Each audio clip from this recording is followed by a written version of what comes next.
Depuis mercredi, on a la chance de pouvoir retrouver les écuries de Formule 1 sur le circuit de Bahreïn. Mais alors pourquoi, vu que c'est pas un Grand Prix? Alors ça va être les tests de pré-saison. Donc ce sont 3 jours assez intenses pour les équipes car elles ont un total de 24 heures sur ces 3 jours de roulage, 4 heures le matin et 4 heures l'après-midi. Il n'y a qu'un seul pilote qui a le droit de prendre le volant de la voiture. Généralement, ils font un pilote le matin, un pilote l'après-midi, mais on peut voir, notamment avec Sainz hier, avec sa Williams, qui a roulé la journée complète. Ces 3 jours de test elles vont être assez bénéfiques pour les écuries, notamment parce qu'ils peuvent enfin faire des tests dans la vraie vie sur des choses qu'ils ont vues en soufflerie ou dans les usines, et il y a enfin quelque chose de concret qui se passe parce que c'est la première fois que leur voiture peut enfin prendre la piste. Du coup, ils vont voir si tout réagit et tout fonctionne correctement comme ils l'ont prédit avec les ordinateurs.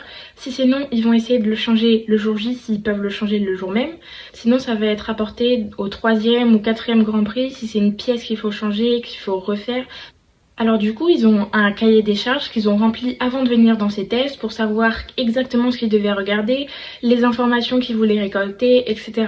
Cette liste, elle est secrète de chaque écurie, bien entendu, pour pas que les autres équipes sachent à l'avance ce que les écuries ont apporté comme nouveauté sur la voiture par rapport aux années précédentes. Et ce sont des tests qu'ils veulent garder secrets pour ne pas savoir. Donc du coup, il y a plusieurs manières pour les écuries d'analyser et de collecter des informations. Donc la première, ça va être les grilles.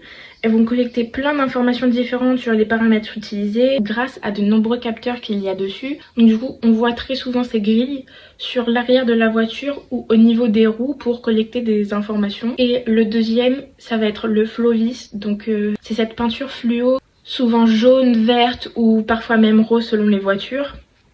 Ça va permettre aux équipes de voir le flux aérodynamique et donc l'écoulement de l'air sur des parties spécifiques de la voiture, voir si la pièce elle fonctionne correctement avec le flux de l'air. Et ça, du coup, ils vont mettre ça en corrélation avec ce qu'ils ont vu en soufflerie notamment. Alors après, il y a des tests qu'ils font avec la FIA pour savoir si la communication entre les écuries et la FIA fonctionne bien, notamment pour les consignes de sécurité, la virtual safety car, la safety car ou même le drapeau rouge.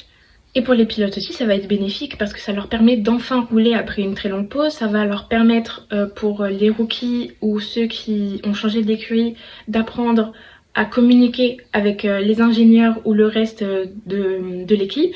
Pour les rookies, ça va leur permettre d'apprendre à réellement rouler sur une Formule 1, pouvoir faire des centaines de tours s'ils le souhaitent pour bien appréhender la voiture. Ça va également permettre pour les personnes qui ont changé d'écurie d'apprendre à rouler dans une nouvelle monoplace parce que ça se conduit pas de la même manière, on n'a pas les mêmes réglages selon la voiture.